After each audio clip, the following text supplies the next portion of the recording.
My name's Adam, 29 years old. I grew up in a small town out in the Midwest, but these days, I live and work in a bustling city on the East Coast. My job as a developer at a mid-sized tech company has been draining the life out of me for the past couple of years. It's not that I hate coding. I actually love solving problems, but the never-ending deadlines, the late-night bug fixes, and the constant emails have been driving me crazy. I hadn't taken a proper vacation in well over a year. Friends kept telling me I needed to get away, like, really get away. No laptop, no Slack messages, no city noise. First, I thought I'd just drive back to my hometown to see my folks, but then one night, while doom scrolling online, I stumbled on this odd little ad. Cozy log cabin for rent, secluded in the woods, perfect for a winter getaway. The pictures showed a rustic-looking cabin with a dusting of snow on the roof, set amidst a dense pine forest. There was some mention of it not showing up on GPS, but the post assured, "Don't worry if you can't find it on the map. We'll send you step-by-step directions. Just follow one main dirt road into the forest." It was cheap, suspiciously cheap, but something about it drew me in. Maybe I'd been so desperate for solitude that the more remote, the better. So, without overthinking it, I reserved it for 7 days. The ad mentioned that someone would supply me with the key and that everything would be prepared once I arrived. That's how it started. My plan was simple. Pack up my car with supplies, food, water, warm clothes, and use this week to sleep, read a bunch of novels I'd been putting off, and maybe do a little walking in the woods to clear my head. No phone calls, no Slack messages, no last-minute emergency tasks from my boss. I had no idea what horrors were waiting for me in those woods. Day 1. The drive and arrival. I set off early in the morning. The sky was still grayish-blue, and I drove a good 2 or 3 hours on the main highway until I reached a tiny town on the edge of a sprawling forest. According to the person who rented out the cabin, someone named Martin, though he wouldn't say much else, I needed to head straight into the woods via a single-lane dirt road that branched off from the highway outside that little town. "Keep going," Martin had said. "Don't turn anywhere else. Just drive for a couple hours, and eventually you'll see an old wooden sign. That'll lead you right to the cabin." Sounded straightforward enough, though in any normal situation, I'd be creeped out by the total lack of address or any presence on Google Maps. But that was exactly the appeal. I stopped at a local gas station in the town, topped off my tank, and grabbed some extra bottled water and snacks. The friendly cashier asked me where I was headed, and when I casually said, "Oh, there's a cabin I rented somewhere in the forest," he gave me a puzzled look. "Cabin? Way up in the pines?" he asked, scratching his head. "Not many folks go out there in winter." I just shrugged and said something non-committal. Maybe it wasn't a popular spot. Still, an odd feeling flickered through me. A feeling I should have taken more seriously. Anyway, I drove on until the highway ended. Found the dirt road easily enough. It was narrower than I expected, winding into the thick pines. Snow had fallen a few days earlier, but it was patchy enough to make me cautious, though not so deep as to stop the car. No sign of other vehicles. In fact, I saw practically no wildlife. Usually, you might spot deer or at least some birds in a Midwestern forest, but I was alone in the silence. After nearly 2 hours of this, I started worrying I might have missed the sign. Just when I considered turning around, I saw it. An ancient-looking plank nailed to a huge pine tree, the lettering so faded I could barely make it out. If it had said anything legible once upon a time, that was now lost. But I recognized it must be the marker Martin told me about. A rutted trail branched off from the main dirt road. I turned the wheel, carefully driving over muddy tracks and avoiding protruding roots. Eventually, after at least another 40 minutes, the trees opened up and revealed the cabin. The place looked straight out of a cozy winter postcard. Thick, dark logs for walls, a small stone chimney, a narrow wooden porch cleared of snow. My heart pounded with excitement, thinking I was about to enjoy total isolation. No city lights for miles. Parking my car in a small clearing, I stepped out into the brisk air. The forest around me stood completely still, No chirping, no rustling of small creatures, just a cold hush. But I was more intrigued than afraid. The front door was a heavy wooden slab with a simple, carved pattern. A tiny wind chime dangled from the porch roof, but there was zero wind, so it stayed motionless. Martin had mailed me the key a week ago, so I popped it in and turned the lock. The door swung inward with a low groan. Inside was a single open space combining the living area and a small kitchen. A stout sofa faced a stone fireplace, and an old rug covered the middle of the floor. What surprised me was how well-provisioned the cabin appeared. There was even a functioning mini-fridge, apparently powered by a solar panel or some backup generator. The walls were all logs with minimal decoration. Some faded paintings of pine forests, a mounted moose antler that had definitely seen better days, and a battered old lamp in the corner. I did notice one odd thing. Perched on the mantel, right above the fireplace, was a small black notebook, its cover scuffed and stained with what looked like dried, dark red blotches, almost like blood. For a second, I stared at it, unsettled, but I shrugged it off. Maybe someone spilled red paint or wine on it. I gave myself a quick tour of the place. A bedroom in the back with a single bed, a small bathroom with an ancient water heater, and a dusty little closet with some cleaning supplies. No TV, naturally, and no Wi-Fi. Perfect. After hauling in my luggage and groceries, I lit a fire. The flames crackled, chasing away the chill. I set up my reading nook on the sofa, heated a can of soup on the gas stove in the kitchenette, and ate while staring at the flickering embers. I remember thinking, this is exactly what I needed.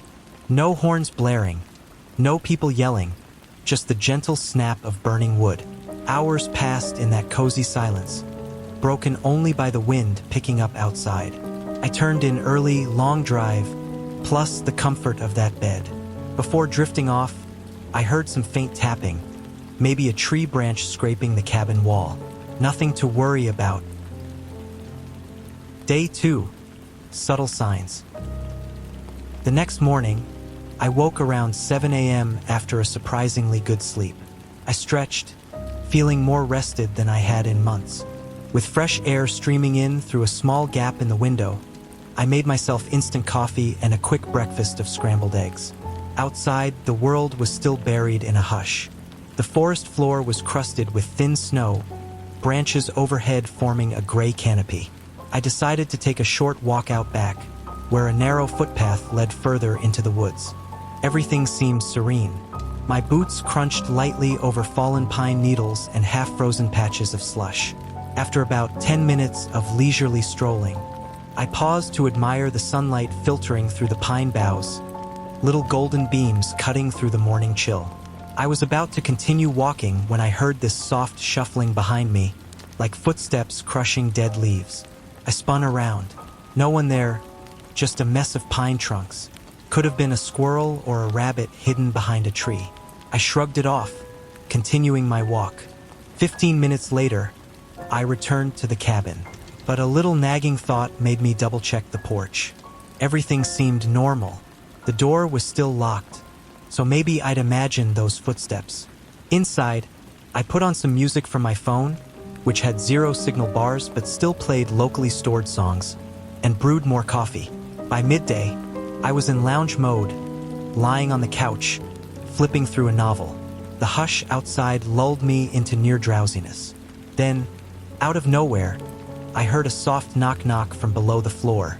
Or maybe it was just the wood settling, but it sounded freaky, like knuckles rapping. My heart fluttered. I muted my phone's music, got up, and wandered around the cabin barefoot, listening. Everything was still. I must have stood there, heart pounding, for a good minute. Finally, I told myself it was just normal cabin creaks. After all, old wood, temperature changes, who knows? So I shrugged and went back to reading. Night came quickly.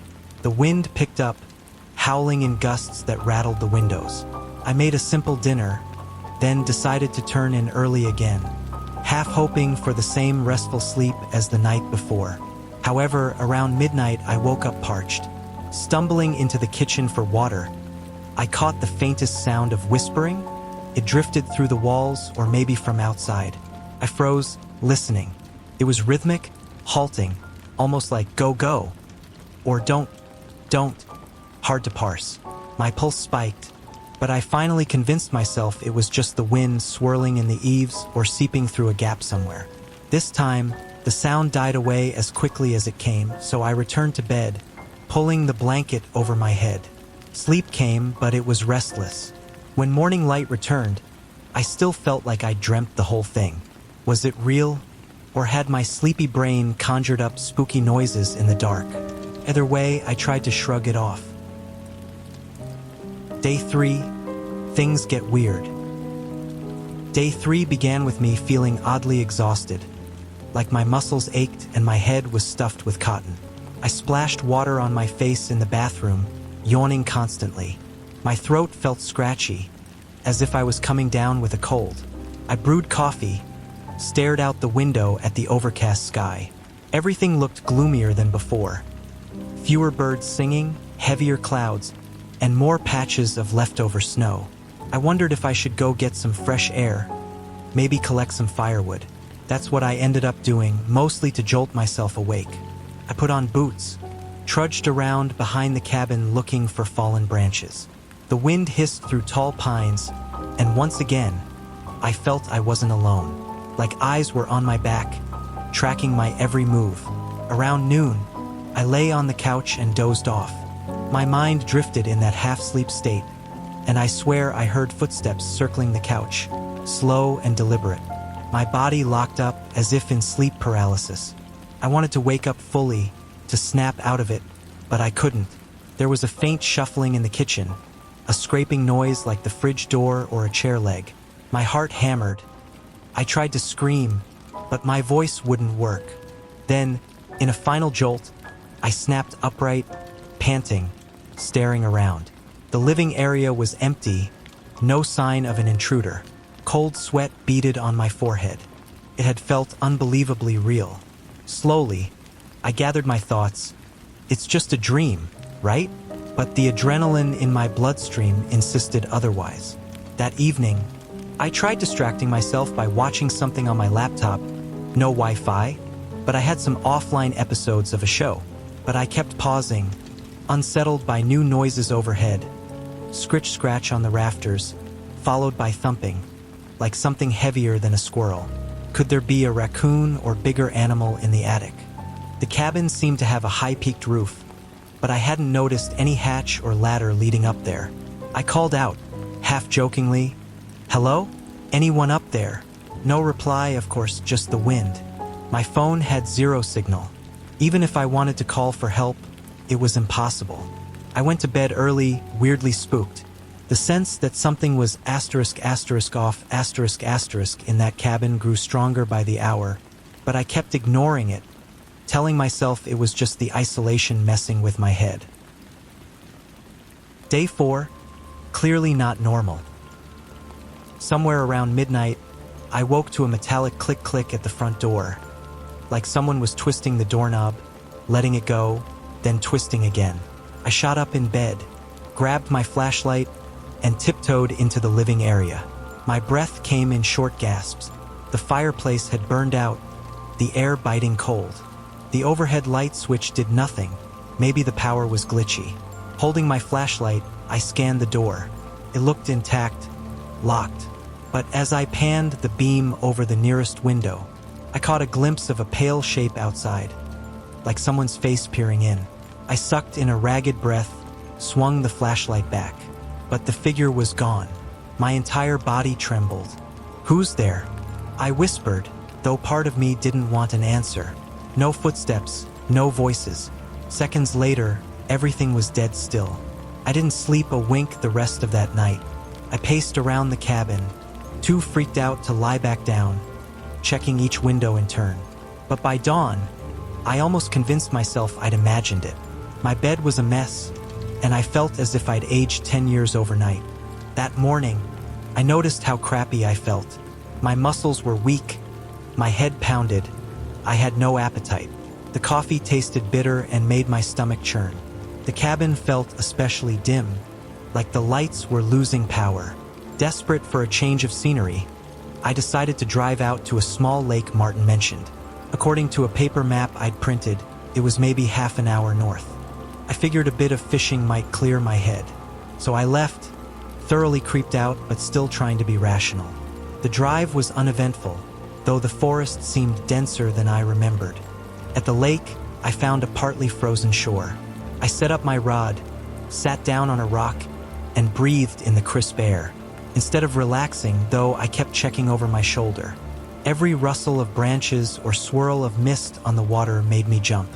This is stupid, I told myself. I'm just scaring myself. After a while, I gave up. I couldn't concentrate on fishing. I felt an unseen presence the whole time. By late afternoon, I headed back, feeling more uneasy than ever. Back at the cabin, the atmosphere was oppressively cold and dim, even though the door and windows were shut. I tossed my fishing gear aside, made a half-hearted attempt at dinner. But the moment I took the first bite, my stomach turned. I threw the rest in the trash, anxious and trembling. It was around 8 p.m. that my eyes fell on the black notebook again, perched on the mantel. I'd ignored it for 3 days, but now, something compelled me to look inside. Maybe I hoped to find some clue from a previous guest. With shaky hands, I lifted the notebook. The red-brown stains on the cover looked disturbingly like dried blood. Flipping it open, I found page after page of handwritten notes. Someone had recorded daily entries, though not every date was included. The earlier pages were kind of normal, talking about how peaceful the forest was, how the writer, who signed as Emily, came here to escape city life. They described the joy of hiking, stargazing, even fishing. The handwriting was neat at first, but then halfway through, the entries took a dark turn. Emily mentioned hearing footsteps at night, weird scratching sounds, fleeting glimpses of figures outside the windows.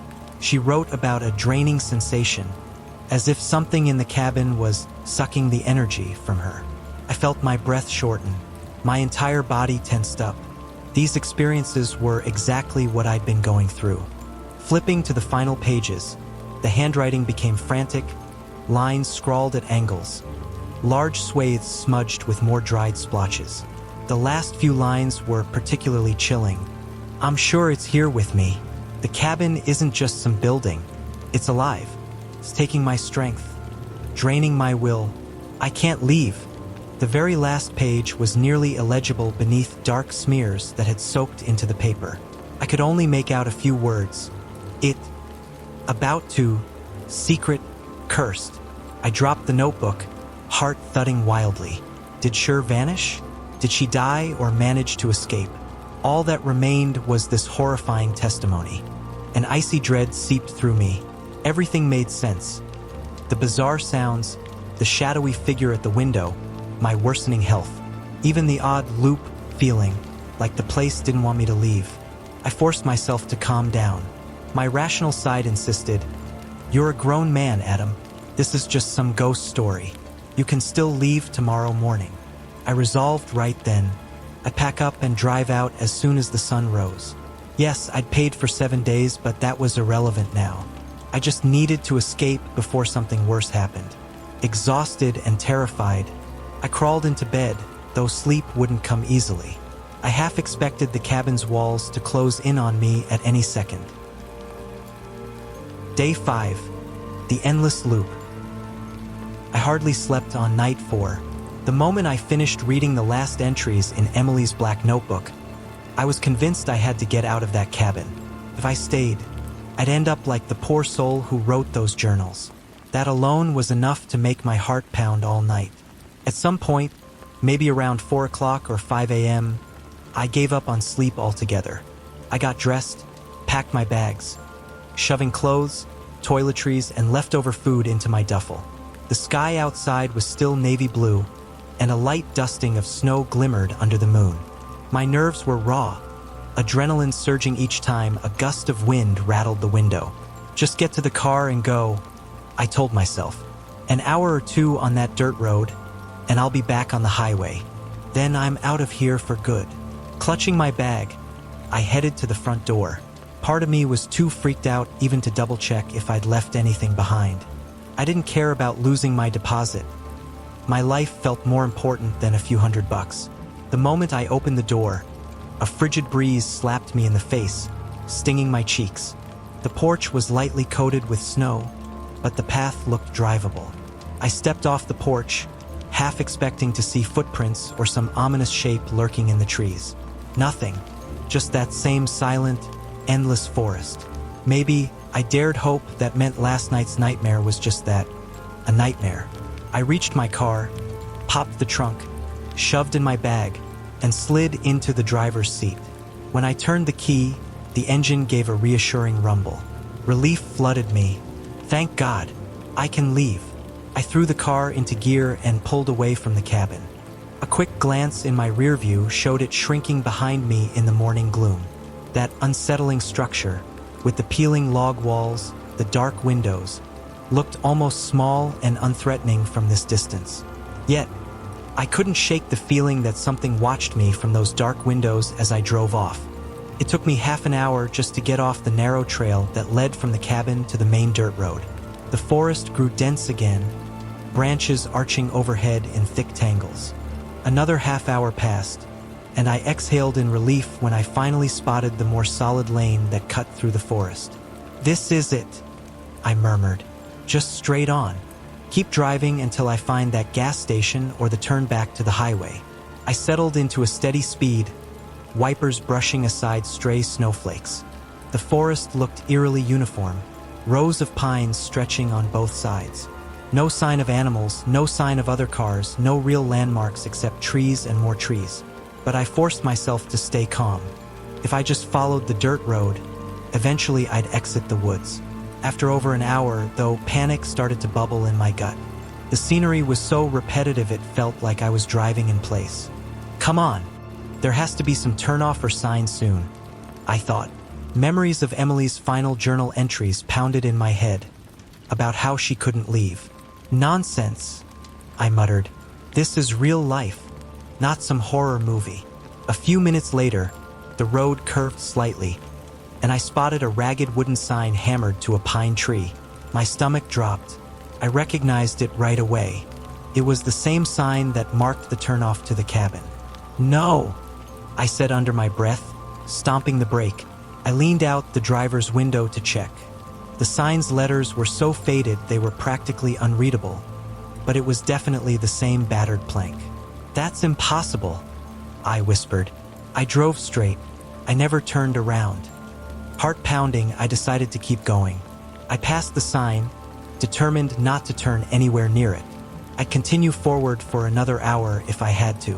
With a trembling foot, I pressed the gas again, trying to ignore the rising dread. But around 40 minutes later, my headlights caught a familiar shape in the gloom.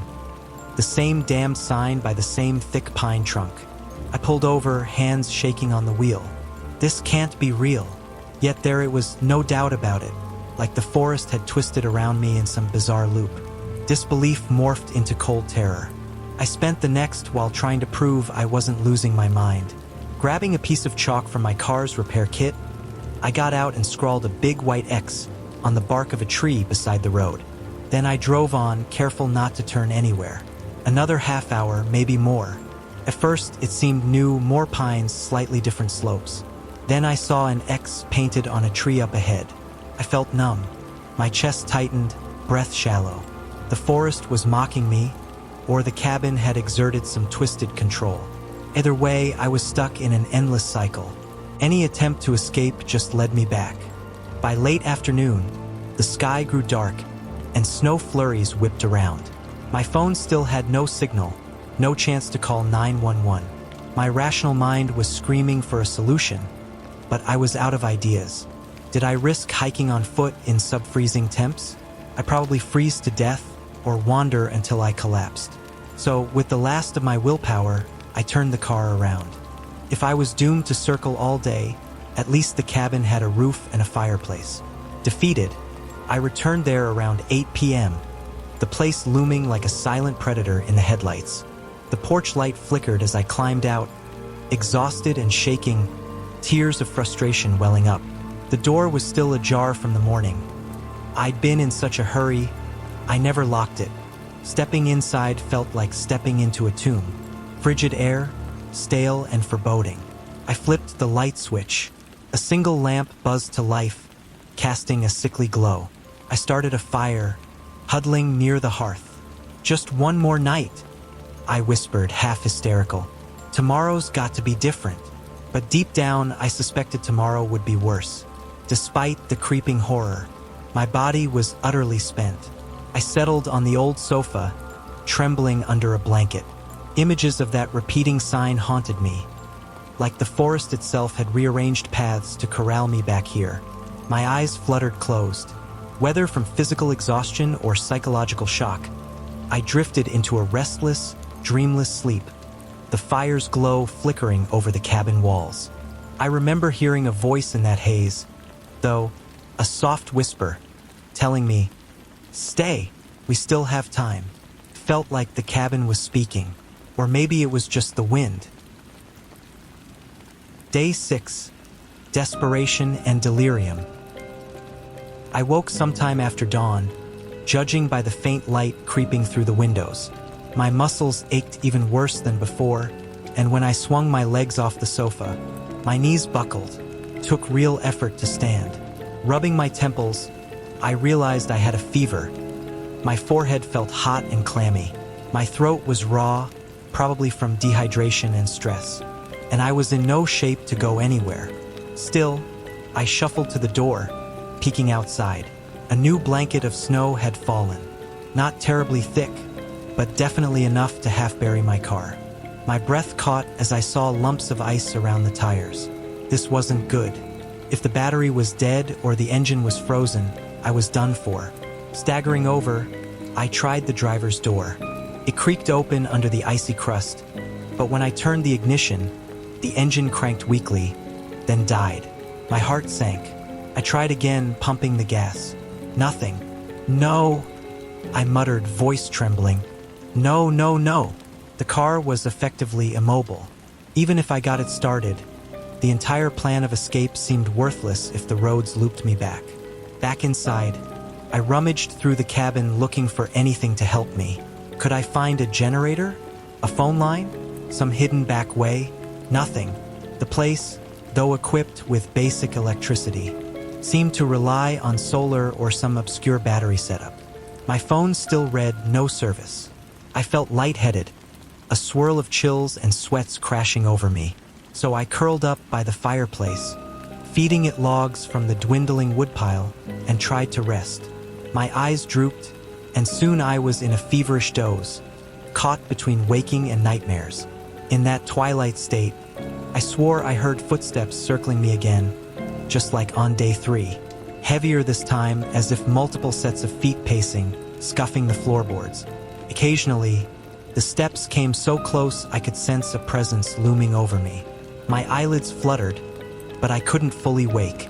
Dread pinned me down. Then voices, muffled as if behind the walls. "He's so weak, so close, keep draining." Or perhaps I simply hallucinated. My mind reeled, but I recall a deep panic that these presences were real, like invisible shapes prowling the corners, feeding off my life force. By the time evening arrived, I'd forced down some canned soup, though my stomach threatened to reject it. My fever felt slightly more manageable, but I was a wreck. The cabin, too, seemed darker. The single overhead bulb flickered, as if the battery or power source was failing. Outside, the wind roared. Through the windows, I glimpsed swirling snow, though not as heavy as the night before. And then it happened. A flurry of pale faces pressed to the glass. At first, I caught just one. A horrifically white face with black, vacant eyes, a grin stretched too wide. I gasped, practically throwing myself back. When I found the courage to look again, that face was gone. But more flickered into view. No sound, just movement. Shadows gliding around. I clutched my chest, trying not to scream. My mind whirled. Is this real? Hallucination. My heart said real because every hair on my neck stood on end. That's when the knocking began. At first, so soft, I almost dismissed it, but it escalated into a steady, forceful pounding on the front door. Bam, bam, bam. Sheer terror rooted me in place. I had no idea if it was some twisted creature or a person seeking help. Suddenly, a woman's voice cut through the wind. "Hello? Please, I'm lost out here." The voice sounded trembling, frantic, but undeniably human. My instincts screamed that no normal person would be wandering these cursed woods at night. But what if she was in genuine trouble? "Who are you?" I shouted, voice cracking.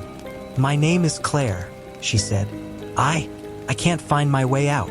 This forest it's not right. Let me in, please." I froze. Part of me burned with suspicion. Could this be another trick from the cabin? Could she be like that Emily who'd never escaped? Yet, if I did nothing, was I effectively condemning someone to freeze to death? Finally, I gripped a small kitchen knife, the only weapon I had, and inched toward the door. "Stand back," I said, hand on the lock. "I'm opening the door, slowly." I turned the handle. The door creaked open, letting in a swirl of icy wind. Outside was a figure huddled in a thick jacket, scarf wrapped around her face. She looked genuinely panicked, breath puffing in frosty clouds. She stumbled in, letting out a sob of relief. I slammed the door shut behind her, bracing it against the wind. Then we stood in awkward silence, sizing each other up. She tugged her scarf down, revealing a young face, though drawn and tired, hazel eyes rimmed with dark circles. She must have been in her late 20s. "Oh God," she breathed. "Thank you. I've been out there for hours." My heart pounded. Was she real? She sure seemed it. Her boots, her coat, all soaked with half-melted snow. She clasped her arms, trembling. "I'm Adam," I managed, still clutching the knife. How did you end up here?" I drove out earlier today, trying to find a lodge or something, but got totally lost. My phone died. The roads made no sense, and it started to get dark. Then I saw your cabin's lights from a distance." She spoke in breathless rushes. I lowered the knife. Her story wasn't that different from mine. Could the forest be snaring more victims? Claire and I crouched by the fireplace, trying to siphon any bit of warmth we could from the weak flames. She'd peeled off her coat and scarf, setting them on a rickety chair, while I huddled in my oversized jacket, shivering from both the cold and lingering shock. We'd only been talking a few minutes, enough to learn each other's names and how we both ended up here, lost and alone in the woods when things started happening. At first, we heard footsteps in the next room. Not the typical cabin creaks, but heavy, deliberate thumps that made the floor vibrate.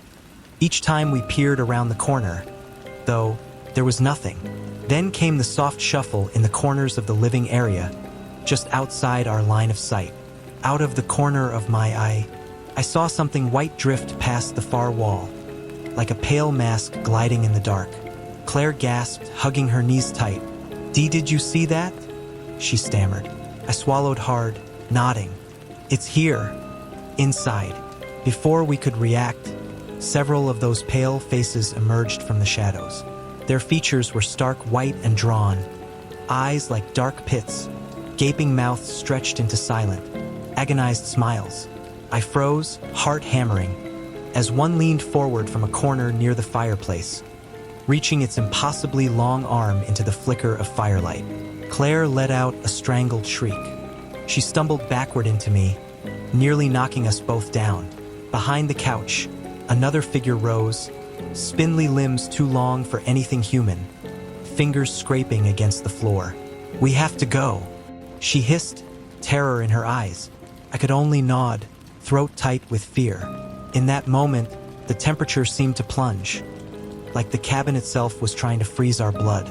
Something rustled in the kitchen, the crackle of glass or silverware hitting the floor. We didn't wait to find out what was next. With a mutual burst of courage, we dashed out of the living area, narrowly avoiding one of those white-faced creatures lurking by the hallway. I glimpsed its grin, too wide, too dark, before Claire yanked open the cabin door. Outside, swirling snow and darkness greeted us. But we had no time to breathe in relief. Around the perimeter of the cabin, half a dozen tall, gaunt figures stood in the snowdrifts, each with that same blanched skin and hollow eyes. Their limbs looked stretched, arms nearly a meter longer than normal, fingers splayed against the cold air. They turned toward us in eerie unison, black mouths curling into unnerving smiles. "Oh God!" Claire's voice cracked. I grabbed her arm, pointing toward the SUV not far off. "Your car, go!" Breaking into a sprint, we half fell, half ran through the snow, eyes fixed on the car. All around, we heard chittering, whispers that might have been laughter, or just the wind through those creatures' teeth. One of them moved, loping forward with an unsteady gait, arms swaying impossibly long. We stumbled faster. Claire yanked the passenger door open and I dove in. She tore around to the driver's side, flung the door open, and scrambled in, breath ragged. "Lock it!" I shouted as she slammed her door. We stared out the windshield at the pale forms hovering in the dark. Their black eyes glistened, mouths parted in silent, terrible smiles. My entire body trembled, mind barely comprehending what we just witnessed inside, and now out here. Claire turned the key, and the SUV's engine growled louder, tires crunching over ice. "Hold on," she said, voice barely above a whisper. "We're leaving this place." And with that, she stomped the gas. The vehicle lurched forward, headlights slicing through the snow as the cabin and its horrors vanished behind us into the night. I leaned back in the car seat, drew a deep breath, and exhaled slowly. For the first time in days, I felt my chest loosen, no longer clamped by the dread that had gripped me. The image of that dark cabin and those deathly pale faces flitted across my memory. But now they were mere shadows of a terrible nightmare. The steady hum of the engine was like a calming heartbeat, driving away the final vestiges of terror. I closed my eyes for a moment, realizing the cold sweat had stopped, and my pulse was no longer pounding in my ears. Then I glanced at Claire. Her grip on the wheel was white-knuckled, eyes locked on the road.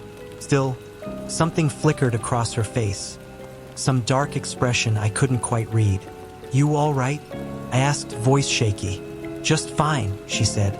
We tore along the road, branches scraping the SUV's sides. My ears rang from the engine's roar. Then, abruptly, the SUV swerved. I grabbed the dash as we jerked off the track, rattling over rocks. "What the hell?" I shouted. Claire's head snapped around, her eyes blazing. In that instant, her face twisted unnaturally, pale, almost waxy. Her grin widened into something inhuman. "You can't run from the cabin," she hissed in a guttural voice, brandishing a knife. I screamed, arms flailing, trying to fend her off. The SUV swerved violently, slamming me against the door. Claire lunged across the center console, blade flashing. I felt a sting, warm blood trickling down my neck. "No!" I roared, elbowing her. The wheel spun. We careened straight into a tree. The impact thundered, and I woke up gasping on the cabin sofa. Lightning bolt terror shot through me. I was still in the same place, the fireplace's embers flickering, the overhead light dim. My neck was uninjured. My clothes were dry. There was no Claire in sight, no SUV. Just me, sprawled on the old couch, drenched in sweat. A nightmare, a vivid, horrifying nightmare. I pressed my hand over my heart, which hammered like a drum. Then, a sound snapped my attention. Knock, knock, knock. My eyes widened, just like the dream. My brain flailed. This can't be happening. I staggered to my feet. I flung the door open without thinking, brandishing a shaky flashlight. Beyond the threshold, the midnight air stretched silent and empty. Snow glimmered, but there was no woman, no footprints, no figure. I stared, my breath clouding in front of me. A howling gust swept past, whipping at my hair. Then, out of nowhere, I remembered my car. If the snow melted enough, maybe I can drive out. With trembling steps, I waded through the drifts. Sure enough, the accumulation wasn't as heavy as before. I tried the engine, and this time it rumbled to life. I had no illusions about the loop, but I was too terrified to stay in the cabin another second.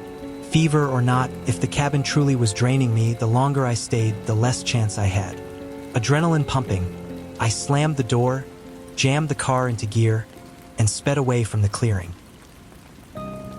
Day 7. The frantic escape. I'd lost count of how many days I'd actually been there. By my original plan, it was supposed to be my 7th day, but it felt like weeks, like I'd aged a lifetime in that cursed place. I tore down the forest road, headlights piercing the dark. The storm had eased, leaving behind a cold, moonlit night. My hands were slick with sweat, knuckles taut as I gripped the wheel. Every nerve screamed that something was chasing me through these trees. Something intangible, yet dangerously close. Whenever I glanced in the rearview mirror, I half expected to see a pale face pressed against the back window, or Claire's warped grin. But the road behind me was empty. I don't know how long I drove. Maybe an hour, maybe 3. My mind tumbled with feverish half-thoughts, half-hallucinations. But crucially, I didn't see that wretched wooden sign again. No sign of the loop yet. My heart soared with cautious hope. Then, the headlights flickered. No, I muttered. The electrical system? My dash lights blinked off.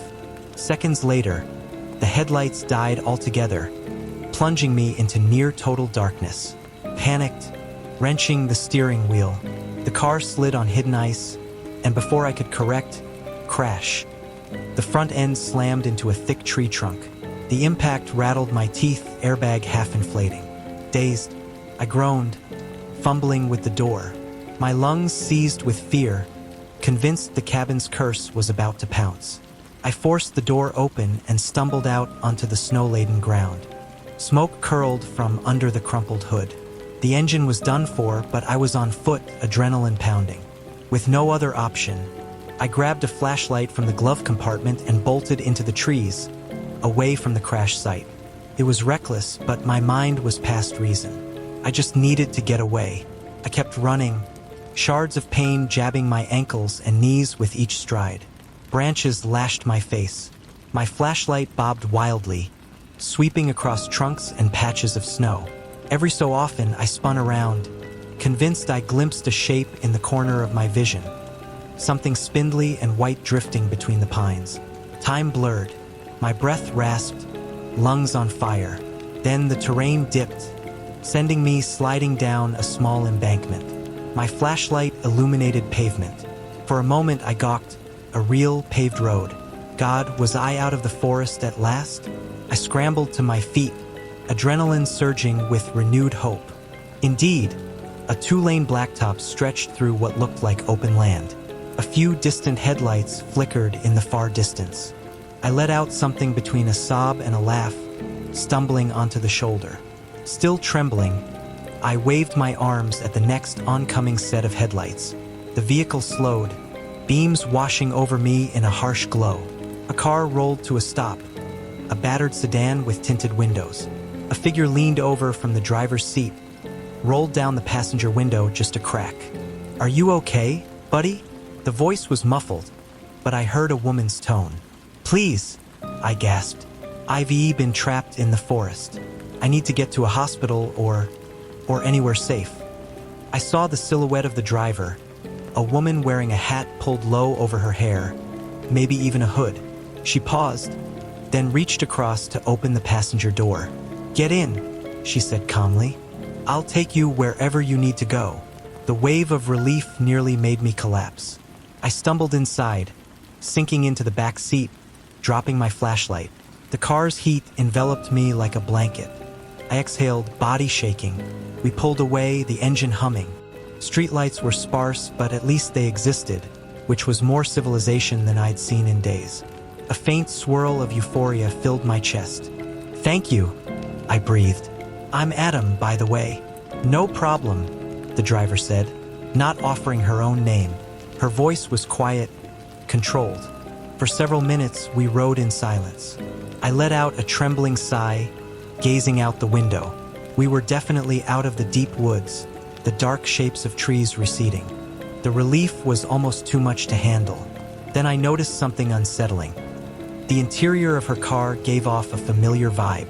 There was a pine-scented air freshener, reminiscent of what had been in my dream. The seat cushions were old and cracked in a pattern I felt I'd seen somewhere. My pulse ticked up. I glanced at the driver again. In the dim dash lights, her face was mostly shadowed by that hat or hood. When our eyes met in the rearview mirror, her pupils glinted oddly. My stomach twisted.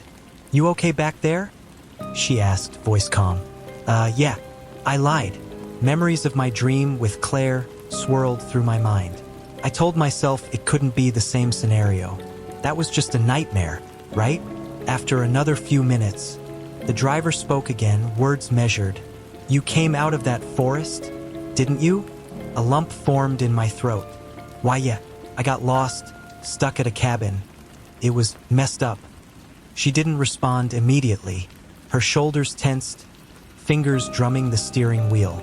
Finally, she murmured, "You know the cabin doesn't let people go easily. You were lucky to stumble onto this road."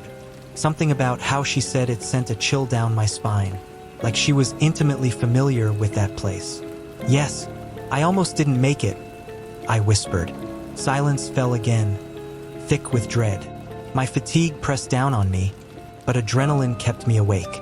I stared at the mirror, noticing how her eyes darted to watch me from time to time.